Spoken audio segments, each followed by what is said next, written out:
사랑하는 성도 여러분, 안녕하세요. 8월 17일 목요일입니다. 함께 찬송가 575장 주님께 귀한 것 드려 찬양하시겠습니다.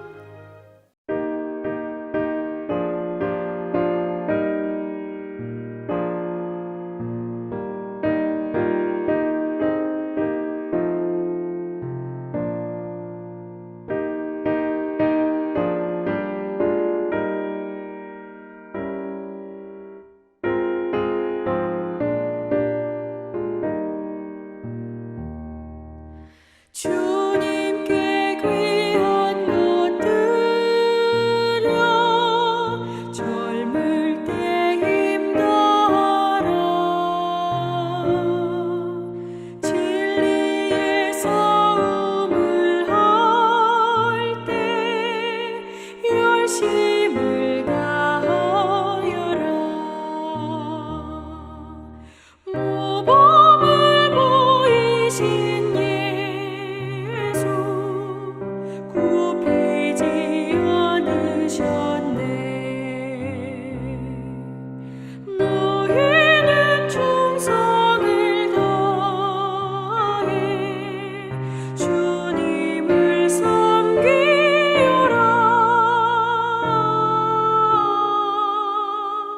주님께 귀한 것 드려 젊을 때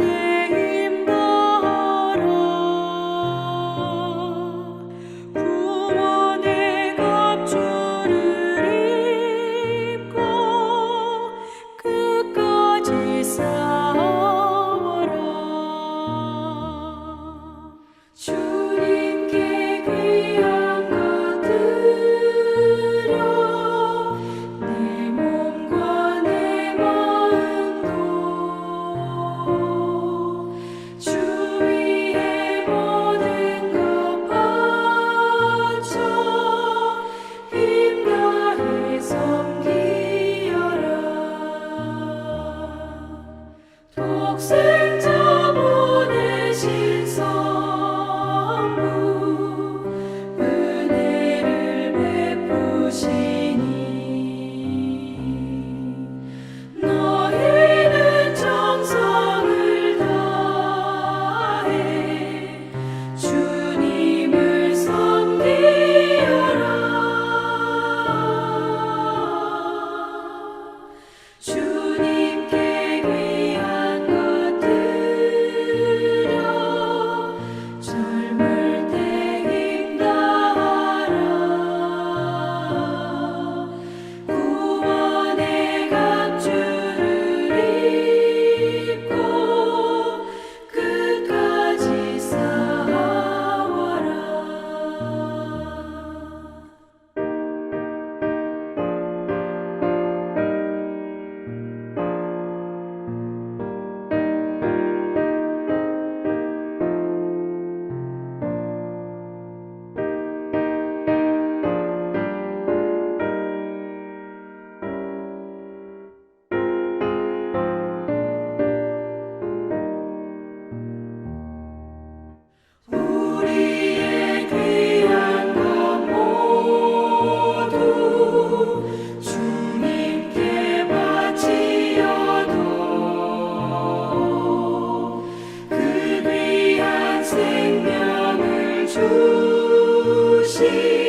아멘.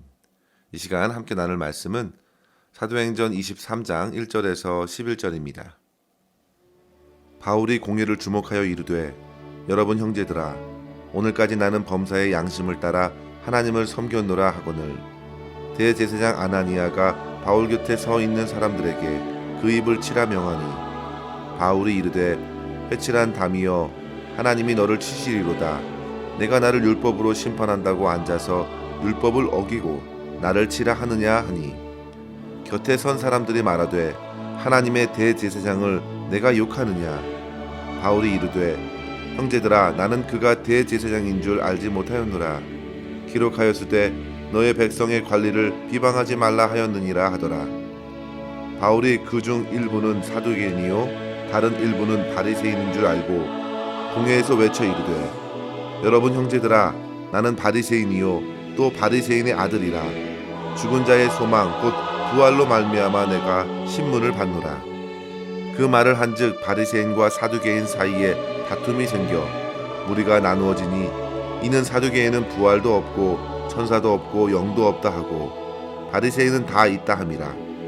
크게 떠들새 바리새인 편에서 몇 서기관이 일어나 다투어 이르되 우리가 이 사람을 보니 악한 것이 없도다. 혹 영이나 혹 천사가 그에게 말하였으면 어찌하겠느냐 하여 큰 분쟁이 생기니 천부장은 바울이 그들에게 찢겨질까 하여 군인을 명하여 내려가 무리 가운데서 빼앗아 가지고 영내로 들어가라 하니라. 그날 밤에 주께서 바울 곁에 서서 이르시되 담대하라. 내가 예루살렘에서 나의 일을 증언한 것 같이 로마에서도 증언하여야 하리라 하시니라. 아멘. 바울은 예루살렘 성전에서 유대인들을 향하여 자기가 어떻게 예수님을 만나게 되었는지 전하면서 그들에게 참된 복음을 알리려고 했습니다. 그 또한 유대인으로서 예수님을 믿는 자들을 붙들고 핍박하는 데 열심을 내었지만 다메섹으로 가는 그 길에 큰 빛 가운데 나타나신 예수님을 뵙고 이후에 이방인들에게 보내져 예수님을 전하게 하셨다는 이야기를 나누자 이에 발끈했던 유대인들로 인해서 큰 소동이 일어났고 그것을 잠재우려 했던 천부장의 손에 붙들리게 된 것입니다.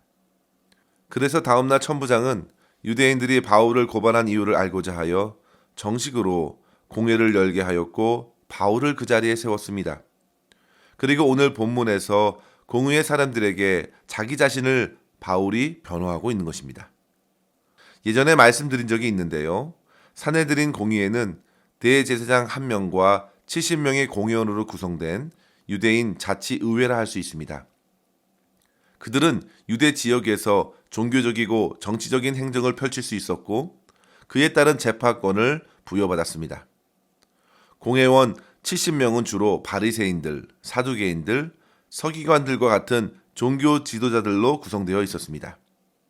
바로 이 공의회에서 오래전에 베드로와 요한이 성령 충만하여 주님을 증언하기도 했습니다. 그런데 지금 바울이 그 자리에 선 것입니다.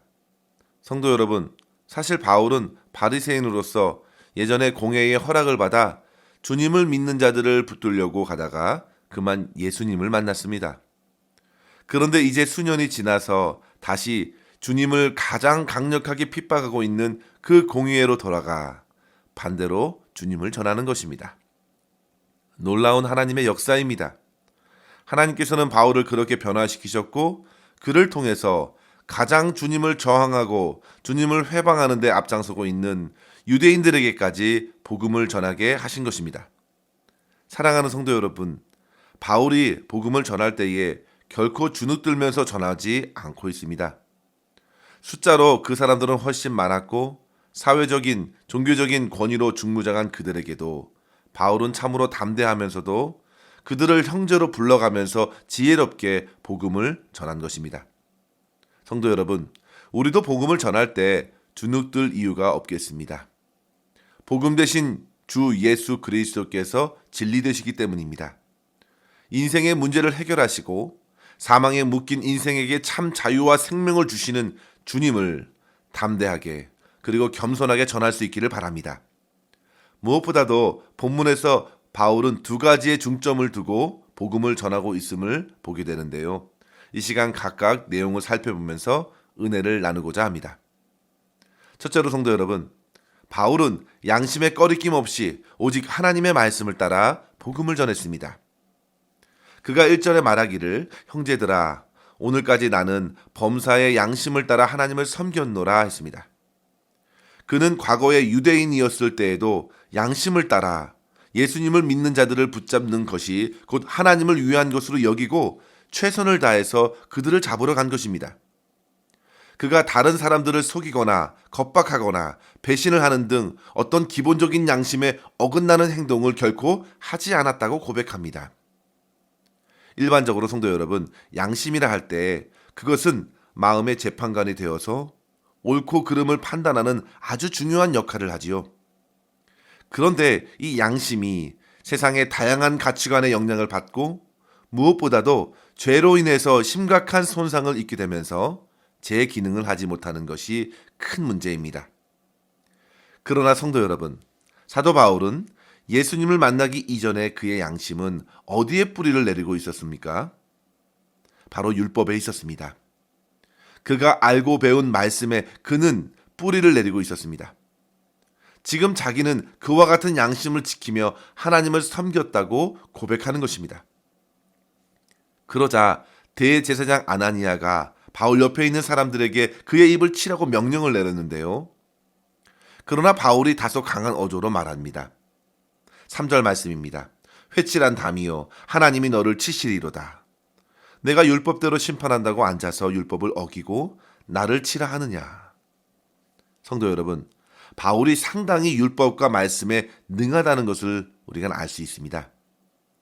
대제사장 아나니아의 그 명령 자체가 율법에 어긋난다고 그는 말하고 있는 것입니다. 그는 당연히 정당한 재판을 거쳐서 율법을 따라 순리대로 판결해야 하기 때문입니다. 성도 여러분, 바울의 말은 참으로 맞기 때문에 당할 수가 없는 것입니다. 그에게 회칠한 담이라고 한 것은 틀린 말이 아닙니다. 즉, 자기가 가진 지식과 양심과는 다른 모습으로 행동하는 것은 사람의 마음을 훤히 보시는 하나님의 벌을 피할 수 없기 때문입니다. 마땅히 율법대로 바울을 판결해야 했습니다. 이처럼 바울은 하나님의 말씀과 율법을 잘 알고 있었고 그에 따른 양심을 지키며 하나님을 섬겼다고 말하는 것입니다. 그런데 곁에 있던 사람들이 그가 바로 하나님의 대제사장이라는 것입니다. 그런데 그와 같은 욕을 어떻게 할 수 있느냐고 아나니아를 두둔합니다. 그러자 바울의 태도가 어떻습니까? 바울은 그가 대제사장인지 전혀 몰랐다고 하며 곧바로 자기 잘못을 시인합니다. 그러면서 그는 출애굽기 22장 28절의 말씀을 가지고 너희 백성의 관리들을 비방하지 말라 스스로 말씀을 적용하는 것입니다. 성도 여러분, 바울도 역시 사람입니다. 사도 바울은 완벽한 사람이 아닙니다. 그래서 그는 앞서 하나님의 대제사장에게 했던 비방하는 말에 대한 잘못을 시인하는 것입니다. 성도 여러분, 이와 같은 바울의 모습을 보면 그가 얼마나 하나님의 말씀 앞에 양심을 가지고 살아왔는지 볼 수 있습니다.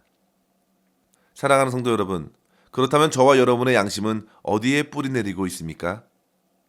혹 회칠한 무덤과 같이 겉과 속이 달라서 하나님 앞에 부끄러운 삶을 이어가고 있지는 않습니까? 자신의 직위를 하나님의 말씀보다 더 앞세우면서 사람들을 억누르고 자기 주장에만 열을 올리고 있지는 않습니까? 성도 여러분, 우리는 주 예수 그리스도를 믿는 성도로서 주님의 말씀으로 변화된 양심을 가져야 되겠습니다. 바울은 디모데전서 1장 9절에 말합니다. 믿음과 착한 양심을 가지라. 어떤 이들이 이 양심을 버렸고 그 믿음에 관하여는 파선하였느니라 했습니다. 양심을 저버리는 경우가 있다는 것입니다. 예수 그리스도의 말씀과 삶에 뿌리내는 양심이 아니라 악하고 더러운 이익을 탐하는 양심, 숱한 죄를 지으면서도 주님 앞에서 회개하지 않는 화인 맞은 양심으로 살아가면서 어찌 하나님의 진노를 피할 것으로 생각할 수 있겠습니까? 성도 여러분, 우리는 하나님께 착하고 선한 양심으로 회복될 수 있기를 구해야 되겠습니다. 그 믿음과 착한 양심을 따라서 세상에서 옳고 그름을 잘 분별하고 하나님의 선하시고 기뻐하시고 온전하신 뜻을 따라서 교회와 주님을 열심히 섬길 수 있는 저와 여러분 될 수 있기를 주의 이름으로 간절히 축원합니다. 둘째로 성도 여러분, 주님의 부활을 소망하면서 고난 가운데서도 담대하게 복음을 전해야겠습니다. 사도 바울은 6절에 보시면 자기가 바리새인이라는 것을 밝힙니다. 그리고 죽은 자의 소망, 부활로 말미암아 내가 신문을 받는다고 고백합니다. 이것으로 인해서 바울은 위기를 모면하게 되지요. 그의 고백은 참으로 믿음의 양심대로 한 고백입니다. 그가 부활의 주님으로 인하여 고난을 받는 것입니다. 그런데 이러한 고백으로 당시 부활과 천사와 영적인 존재를 믿고 있었던 바리새인들에게는 큰 공감과 관심을 주었지만 사두개인들에게는 더 큰 반감을 가져다 주면서 공의회 안에는 갑자기 두 파 간의 다툼으로 번져지게 되고 결국 공의회를 더 이상 이어갈 수 없었습니다. 여기서 우리는 바울의 믿음과 지혜를 엿보게 됩니다. 그는 실로 부활의 주님을 만나면서 회심하였습니다.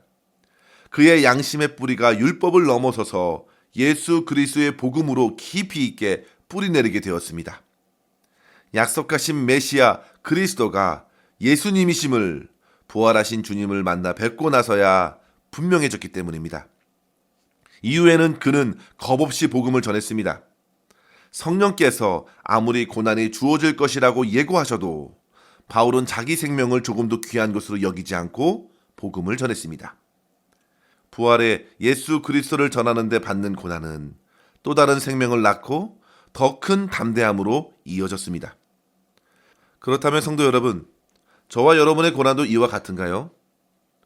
혹 나의 인격적인 결함이나 나의 죄와 욕심으로 겪게 되는 고난이라면 우리는 다시금 주님께 회개함으로써 온전히 우리의 삶을 주님께 맡길 수 있어야겠습니다. 그리고 더더욱 선을 위한 고난, 주님을 전하고 주님을 섬길 때 만나는 고난으로서 우리의 삶을 채워나갈 수 있어야겠습니다. 그 고난을 통해서 우리는 더욱 부활의 주님을 경험할 수 있기 때문입니다.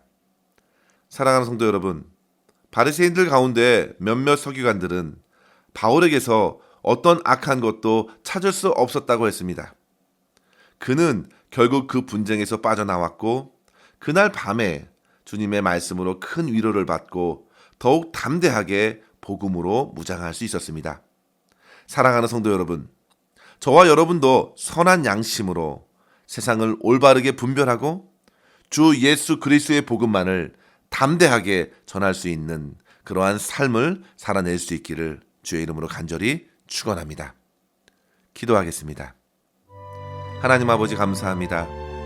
이 시간 주님 앞에서 우리의 믿음과 우리의 양심을 비춰볼 수 있도록 말씀하여 주심에 감사합니다.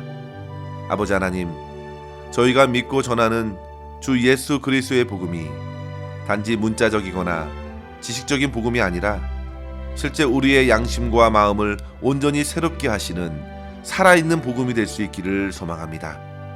주님, 성령의 충만한 은혜로서 저희의 속사람을 새롭게 하여 주시고 이 세상을 주님의 말씀과 주의 복음으로 옳게 분별하여 선한 양심으로 우리 주 하나님만을 기쁘시게 하는 삶을 살게 하여 주시옵소서. 오늘도 주의 말씀과 복음으로 우리의 심령을 붙들어 주시고 세상을 향하여 담대하게 주의 복음을 전하며 주님의 능력으로 승리하며 살아갈 수 있도록 인도하여 주시옵소서. 우리 구주 예수님의 이름으로 기도하옵나이다. 아멘. 사랑하는 성도 여러분, 오늘도 주 안에서 승리하시길 바랍니다. 감사합니다.